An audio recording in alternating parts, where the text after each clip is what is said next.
Hello everyone, myself Roshini of registration number 18BEC0369. Now I'm going to present my CBOA Digital Assignment 1. Here we were asked to answer 10 questions, and for this we need to choose a microprocessing element such that we can answer all the 10 questions. So the microprocessing element that I choose is PIC16F627 or 628. And our first question is to draw the clear block diagram of the IP selected. This is the block diagram of my microcontroller, and for drawing this block diagram, the tool that I choose is draw.io. Draw.io is very easy and compatible to make block diagrams. It is also editable easily, and we can save in any format that we like. This is how I made the block diagram. And then we were asked to draw internal diagrams of each and every block. This is a pin diagram of PIC16F62X. Coming to the internal block diagrams, this is the timer diagram. This is a watchdog timer. This is the USART receiver block diagram. And our second question is to provide the instruction set for microprocessing element with details like clock cycle, memory required, flags affected, and types of instructions. Basically, there are two types, that is data processing operations and program sequence control operations. Data processing operations contains copy data between register, manipulate data in a single register, arithmetic operations and logic operations. And coming to the program sequence, unconditional jump, conditional jump, call and control. These are a few words that we often use, word list that we often use while giving the instructions. F, W, B, D, label, TOS, and the brackets. F is basically used to display the memory location in a microcontroller. W represents work register. B represents a bit position in F register. D represents a destination bit. Label gives the group of 8 characters which marks the beginning of a part of the program. TOS represents the top of stack, and the square brackets for options, and these brackets for bit position inside register. These are the few instructions on data transfer.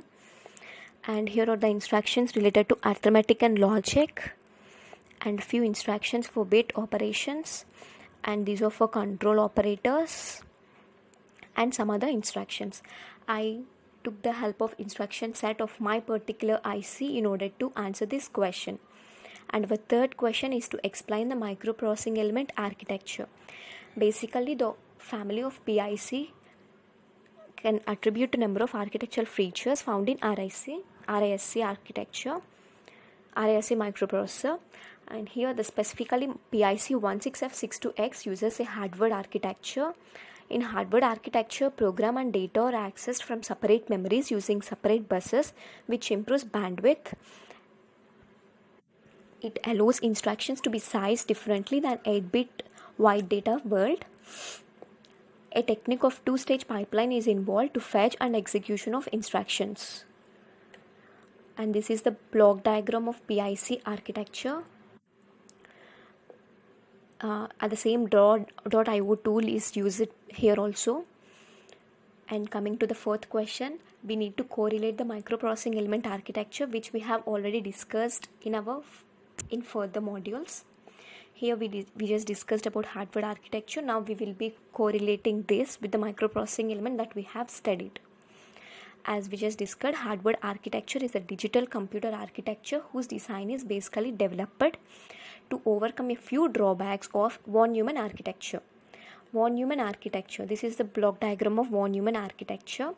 The information of input device is sent to the central processing unit. Here the data is also transferred between central processing unit and memory unit, and then the output is sent. In hardware, all the 4 operations happen simultaneously, like the information between ALU and control unit and data memory, control unit and IO, similarly control unit and instruction memory. Everything happens simultaneously. And these are the terms with which I correlated. Memory location. Instructions and data can be stored in the same memory in von Neumann. Instructions and data are sorted separately in hardware. Pathway. Von Neumann follows the same pathway. Hardware follows a single pathway for instruction and data. Number of cycles. Clock cycles are required to execute single instruction. Single cycle is enough to execute an instruction in hardware. Buses, there is common bus for data and instruction transfer. Here, separate buses are used for transferring data and instruction. Functions of CPU. CPU can't access instructions and read or write at the same time. CPU access instructions and read or write at the same time. Von Neumann is cheaper in cost, whereas hardware is costlier when compared with von Neumann. Von Neumann is generally used in computers. Hardware is generally used in microcontrollers and signal processing. And the fifth question is to elaborate register organization of microprocessing element.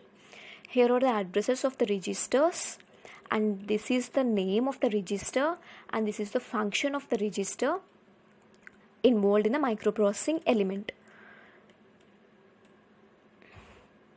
And here are a few status registers. Status registers consist of 8 blocks.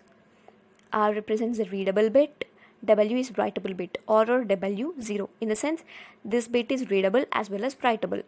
U is unimplemented bit, read as 0. N is a value at POR reset. X is unknown at POR reset. And coming to option registers. These are the option registers. PS0, PS1, PS2, PSA. All these are read or write, as well as TOSC, TOCS. These are also read or write. And then intcon registers. Here everything is read or write. And coming to PIE1 register, PCON register,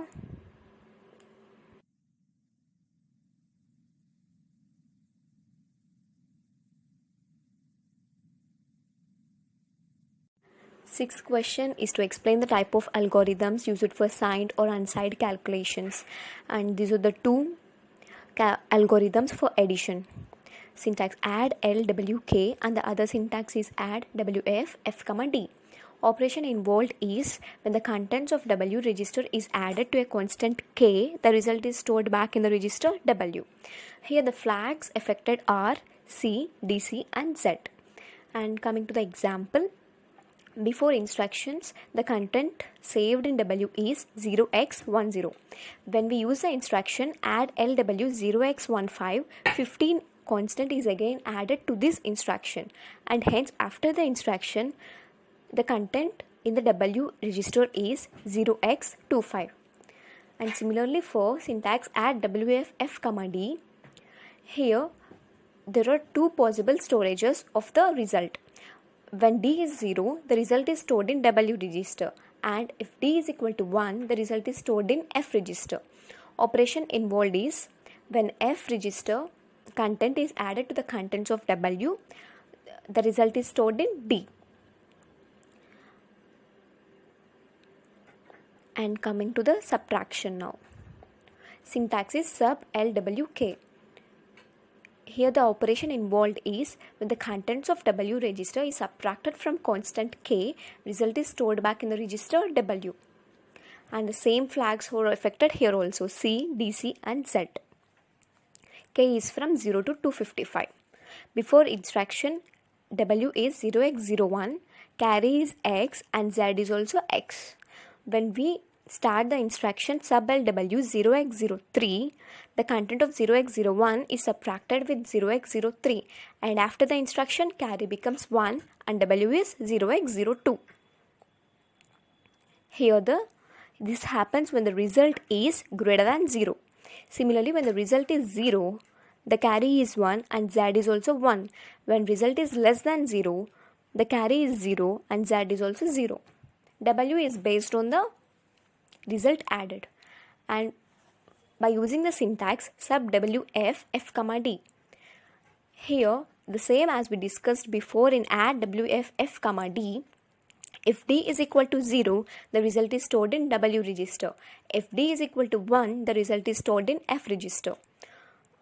The contents of W register is subtracted from the contents of F register and stored in D.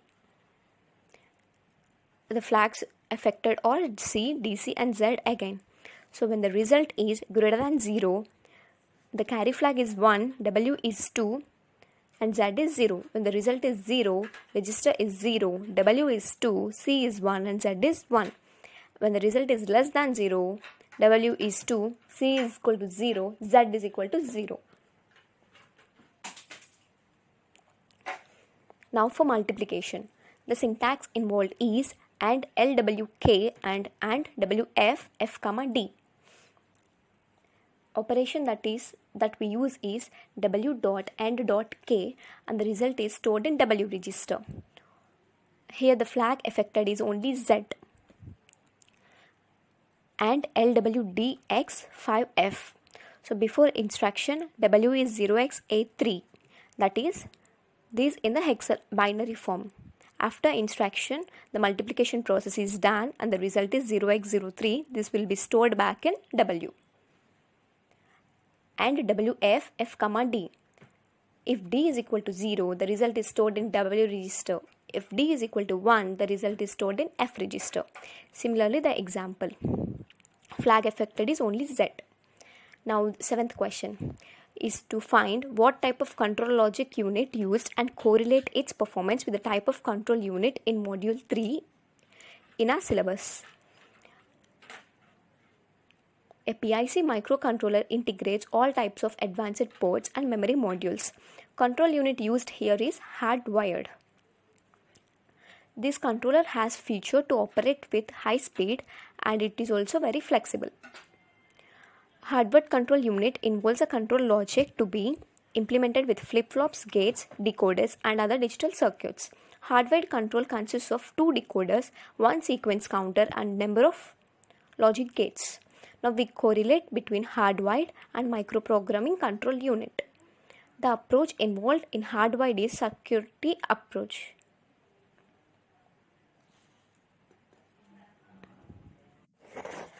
Whereas in microprocessing element, the approach is through program.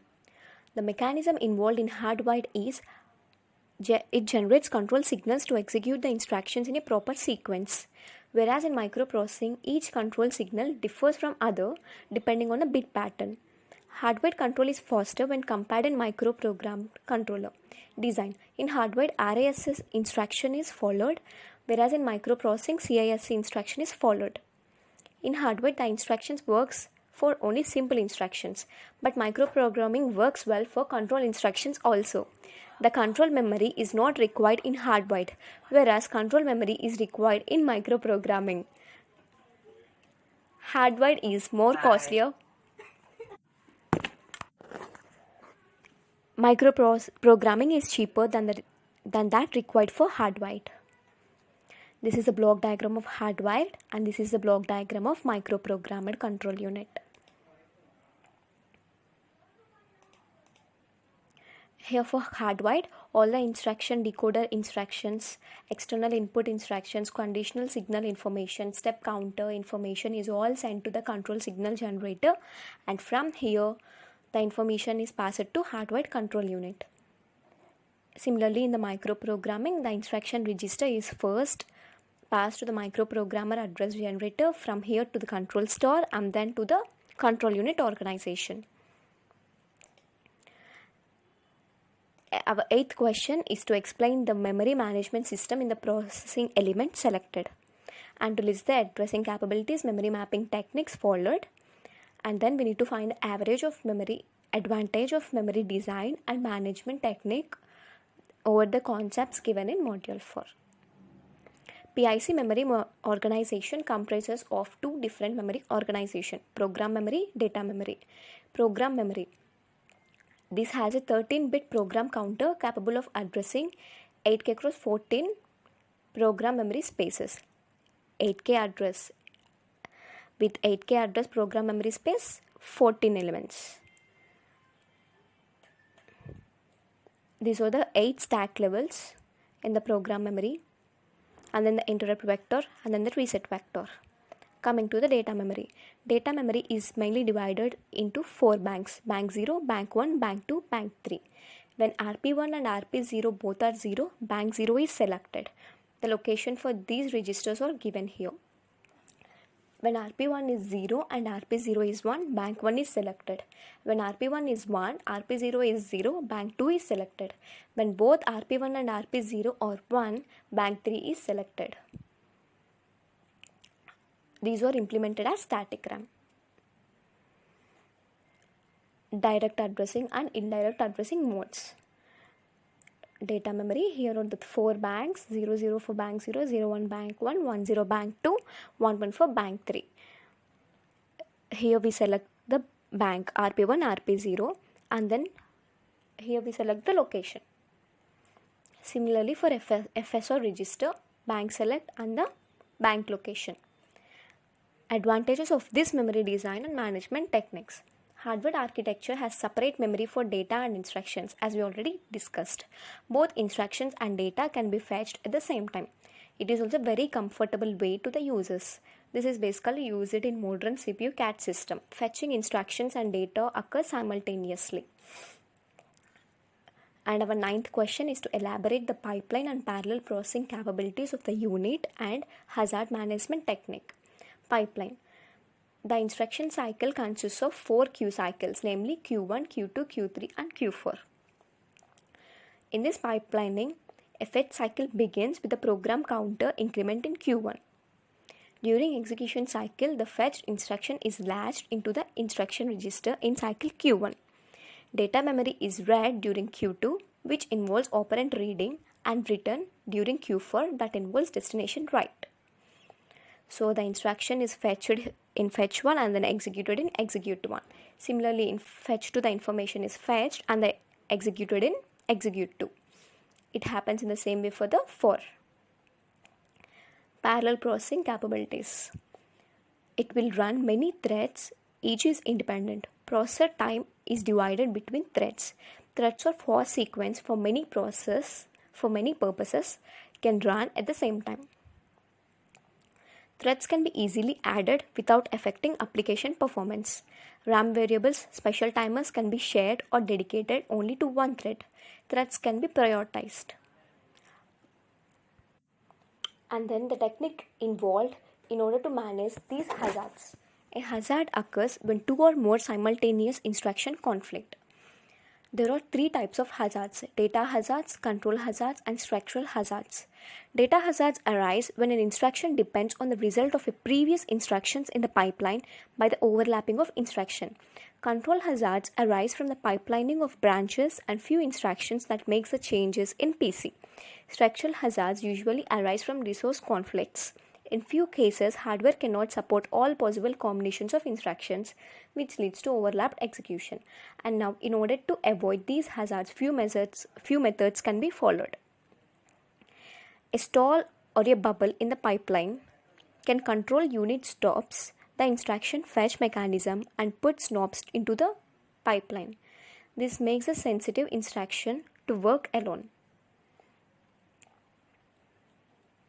Register renaming can be done to prevent hazards. Renaming or renumbering can be done instead of having fixed number of registers. A branch delay is an instruction written in the assembly source code after the branch that is designed to execute whether the branch is taken or not. A knob should be inserted if there are no instructions that can be executed without a dependency on the branch. And our 10th question is to find whether processor level parallelism is available in the element selected and then illustrate its cache coherence and protocol used for handling memory hit or miss. Basically, there are several different forms of parallel computing: bit level parallelism, instruction level parallelism, data level parallelism, and task level parallelism. Cache coherence and protocol used for handling memory hit or miss. Snoopy bus protocol. Caches are used to reduce latency and to lower bus traffic. Cache coherency provides hardware to ensure that both cache and memory are consistent. Read miss, write hit, write miss, read hit are the methods that we followed during accessing of data from cache memory as well as in the data memory. Before update, this is the instructions. In order to write through the information from the cache memory, this is followed. The information of P2 is sent to X1 and then X1 is to the cache of X1. In order to get back the data from cache memory, write back method is used. The data from cache memory is sent to the data memory. Read hit is performed in local cache memory without using the Snoopy bus for invalidation or causing a transition of state. Block replacement. When a copy is in cache memory, it is to be written back to the main memory by block replacement method. However, no replacement will take place when the copy is either invalid or reserved or in invalid state. That's it. Now I would like to show the data sheet of my particular IC.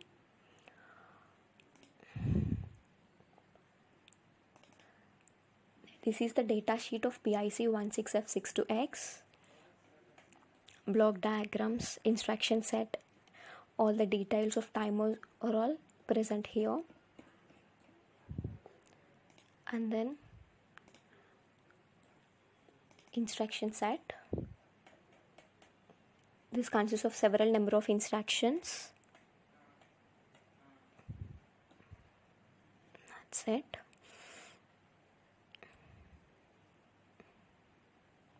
Thank you. And now I would like to discuss the difficulties that I faced.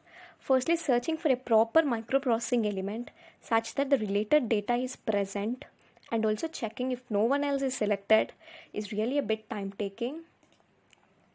And it took really long to complete a single block diagram in the starting, but later on I was able to do it pretty fast.